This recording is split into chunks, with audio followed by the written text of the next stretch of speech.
আল মুলকু ইয়াউমাইযিনিল হাক্কু লির-রাহমান, সেদিনের রাজত্ব হবে কেবলমাত্র রহমানের।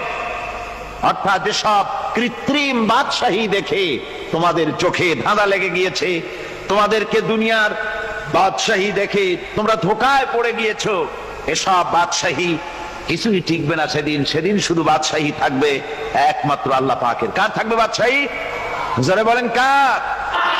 আল্লাহ রাব্বুল আলামিন যখন কিছুই থাকবে না ঘোষণা করবেন লিমানিল মুলকুল ইয়াউম লিল্লাহিল ওয়াহিদুল কাহ্হার।